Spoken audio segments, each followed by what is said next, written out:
എവിടെങ്കിലും ഒരു സ്ഥലത്ത് ഒറ്റപ്പെട്ടിരിക്കുമ്പോൾ ചിലപ്പോൾ പിറകിൽ നിന്ന് നമ്മൾ ആരെങ്കിലുമൊക്കെ വിളിക്കുന്നതായിട്ട് ഫീൽ ചെയ്യാറുണ്ടോ? ചിലപ്പോൾ ആരൊക്കെയോ നടന്നു പോകുന്ന ശബ്ദമൊക്കെ ഇങ്ങനെ കേൾക്കാറുണ്ടാകാം. ഒരു പക്ഷേ അത് തോന്നലുകളായിരിക്കാം, അല്ലെങ്കിൽ അള്ളാഹു തായാല ഒരു മറക്കപ്പുറത്ത് സൃഷ്ടിച്ച ജിന്നുകളുടെ ചലനമായിരിക്കാം. ഏതായിരുന്നാലും ജിന്നുകളുടെ ലോകത്തിലേക്ക് കടക്കുന്നതിന് മുമ്പ് ജിന്നുകളെക്കുറിച്ച് നിങ്ങളുടെ അറിവ് എവിടെയാണ് നിൽക്കുന്നതെന്ന് ജസ്റ്റ് ഒന്ന് കമൻറ്റ് ചെയ്യുക.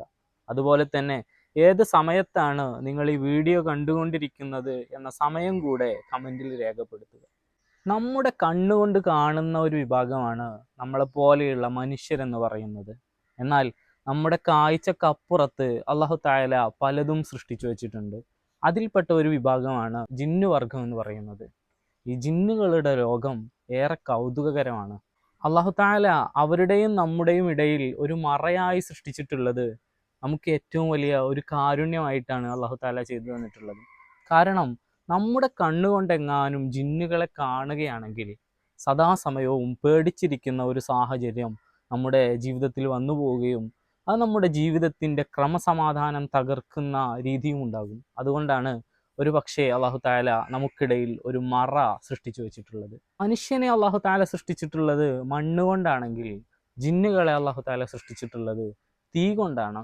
അതിനർത്ഥം ജിന്നുകൾ എല്ലാ സമയത്തും ഇങ്ങനെ കത്തിക്കൊണ്ടിരിക്കും, തീ പോലെ ആയിരിക്കും എന്നൊന്നുമല്ല. നമ്മളെ സംബന്ധിച്ചിടത്തോളം മണ്ണുകൊണ്ട് സൃഷ്ടിച്ച നമ്മളിൽ ഒരു കുഴി കുഴിക്കാൻ സാധിക്കുകയോ നമ്മിൽ നിന്ന് മണ്ണ് ഇങ്ങനെ അടർത്തിയെടുക്കാൻ സാധിക്കുകയോ ഒന്നും ചെയ്യില്ല.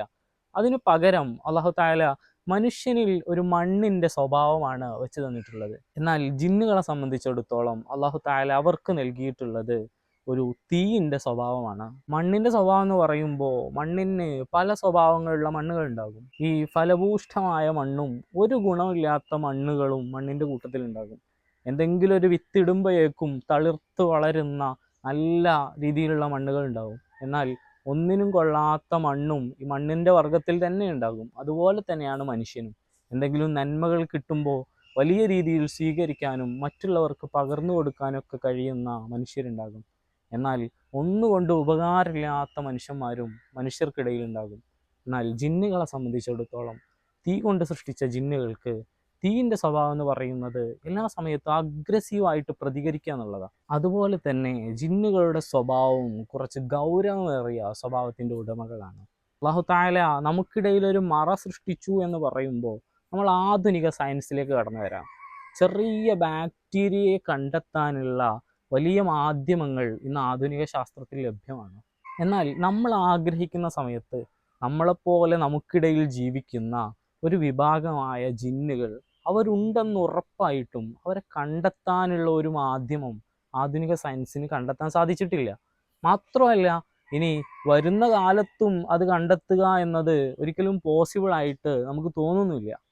ഈ ഒരു രീതിയിലാണ് അല്ലാഹു തആല മനുഷ്യനെയും ജിന്നുകളെയും രണ്ട് ലോകമായിട്ട് വേർതിരിച്ചിരിക്കുന്നത്. ഇനി അവരുടെ നമ്മളെപ്പോലെ സംസാരിക്കുന്ന മനുഷ്യനെ പോലെ ഒരുപാട് കാര്യങ്ങളിൽ ജിന്നുകൾക്ക് സാമ്യമുണ്ട്. അല്ലാഹു തആല മനുഷ്യനും ജിന്നുകൾക്കും ഒരേ പ്രവാചകന്മാരെയാണ് നിയോഗിച്ചിട്ടുള്ളത്. മാത്രമല്ല അവർ നമ്മളെപ്പോലെ എല്ലാ ഭാഷയും സംസാരിക്കുന്നവരാണ്. നമുക്കിടയിൽ ജീവിക്കുന്ന നമ്മുടെ ഈ ഭാഗങ്ങളിൽ ജീവിക്കുന്ന ആളുകൾ മലയാളം പറയുന്ന ജിന്നുകൾ ഉണ്ടാകാം. അറബി ലോകത്ത് അറബിക്കഥകളിൽ നമ്മൾ കേൾക്കുന്ന ജിന്നുകൾ അറബി സംസാരിക്കുന്ന ജിന്നുകളായിരിക്കാം. ഇങ്ങനെ ഭാഷാ വൈവിധ്യങ്ങളെ കൊണ്ടും ജിന്നുകളുടെ ലോകത്ത് ഏറെ കൗതുകകരമാണ്. മാത്രമല്ല നമ്മളെപ്പോലെ മതങ്ങളും രാഷ്ട്രീയവും ഭാഷയും ജാതിയും എല്ലാം കൊണ്ടും ഒരു കൗതുകകരമായ ജീവിതമാണ് ജിന്നുകളുടെ ലോകം എന്ന് പറയുന്നത്. അതുകൊണ്ട് തന്നെ ഭാഷകൾ സംസാരിക്കുമ്പോൾ അവരുടെ ഭാഷ ഒരിക്കലും നമുക്ക് കേൾക്കാൻ കഴിയില്ല എന്ന് പറയുമ്പോൾ തന്നെ എന്തുകൊണ്ട് അവരുടെ ഭാഷ നമ്മൾ കേൾക്കുന്നില്ല എന്നൊരു ചോദ്യമുണ്ട്. എന്നാൽ നമ്മുടെ ഈ സാധാരണ നമ്മൾ ചെവി കൊണ്ട് ഉൾക്കൊള്ളാൻ കഴിയുന്ന ശബ്ദത്തിനേക്കാൾ കൂടിയ ഡെസിബിൾ പോലും പലപ്പോഴും നമുക്ക് കേൾക്കാൻ കഴിയുന്നില്ല. ഉദാഹരണമായിട്ട് നമുക്ക് ഒരു ഭൂകമ്പം എടുക്കാം. ഇപ്പോൾ കവളപ്പാറ ഉരുൾപൊട്ടിയപ്പോൾ കളിൽ എവിടെയും ഒരു ആന ആ ഭൂകമ്പത്തിൽ ചത്ത് കിടക്കുന്ന ചിത്രം കണ്ടിട്ടില്ല. അതല്ലെങ്കിൽ ഒരു മൃഗം മനുഷ്യൻ കെട്ടിയിട്ട മനുഷ്യൻ്റെ വലയിൽ അകപ്പെട്ട മൃഗം ഒഴിച്ച് മറ്റു വന്യമൃഗങ്ങളൊന്നും തന്നെ ഈ മൃതദേഹങ്ങളുടെ കൂട്ടത്തിൽ നിന്ന് നമുക്ക് എടുത്തു കിട്ടിയിട്ടില്ല. കാരണം അവർക്കെല്ലാം നമ്മൾ കേൾക്കാത്ത പല ശബ്ദവും കേൾക്കാൻ കഴിയുന്നുണ്ട് എന്നതുകൊണ്ടാണ്. അവിടെ ഒരു ഭൂകമ്പം വരുന്നുണ്ട് എന്നതിൻ്റെ പല സൂചനയും അവർക്ക് ലഭിച്ചതുകൊണ്ടാണ് അവർ എത്രയും പെട്ടെന്ന് എല്ലാം അവിടെ നിന്ന് രക്ഷപ്പെടാൻ സാധിച്ചത്. എന്നാൽ മനുഷ്യനെ സംബന്ധിച്ചിടത്തോളം അത്തരം കാര്യങ്ങളിൽ അവൻ ഒരുപാട് നിസ്സഹായനാണ്. എല്ലാം പ്രകൃതിയുടെ ദുരന്തങ്ങളിൽ പെട്ട് മരണപ്പെടുന്ന സാഹചര്യമാണ് അവിടെ മനുഷ്യന് അഭിമുഖീകരിക്കേണ്ടി വന്നത്. ജിന്നുകളും മനുഷ്യനെ പോലെ ഭക്ഷണം കഴിക്കുന്നവരാണ്. മനുഷ്യനെ പോലെ ഭക്ഷണം കഴിക്കുന്നവരെന്ന് പറയുമ്പോൾ നമ്മൾ പാത്രത്തിൽ വിളമ്പി കഴിക്കുന്ന ഒരു രീതിയൊന്നുമല്ല ജിന്നുകൾക്കുള്ളത്. തീർത്തും ഡിഫറൻ്റ് ആയിട്ടാണ് അവർ ഭക്ഷണം കഴിക്കുന്നത്. ഉദാഹരണത്തിന് നമുക്ക് മൃഗങ്ങളെ എടുക്കാം. മനുഷ്യനെ പോലെ മൃഗങ്ങളും ഭക്ഷണം കഴിക്കുന്നുണ്ട് എന്ന് പറയുമ്പോൾ മൃഗങ്ങളുടെ ഭക്ഷണ രീതി തീർത്തും വ്യത്യസ്തമാണ്.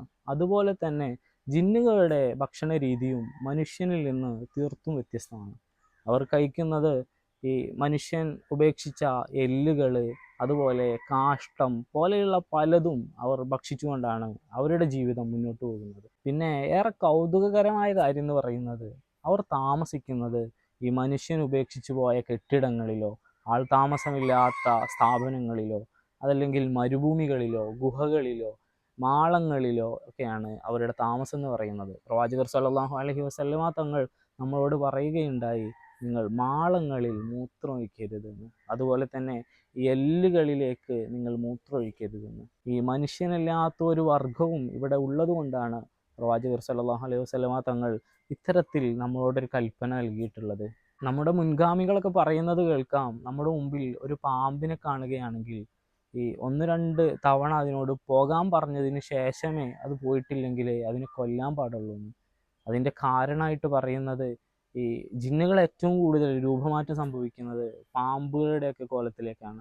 അതുകൊണ്ട് നമ്മൾ അതിനെ ഉപദ്രവിക്കുമ്പോൾ, അതിനെ കൊല ചെയ്യുമ്പോൾ ചിലപ്പോൾ ഈ തീയിൻ്റെ സ്വഭാവമുള്ള ജിന്നുകൾ നമ്മളോട് പെട്ടെന്ന് പ്രതികരിക്കാൻ, അതിന് പക വീട്ടാനുള്ള സാധ്യത കൂടുതലായതുകൊണ്ടാണ് ഒന്ന് പോകാൻ പറഞ്ഞിട്ട് പോയിട്ടില്ലെങ്കിൽ മാത്രം അതിനെ കൊല്ലാൻ വേണ്ടിയിട്ട് പറയുന്നത്.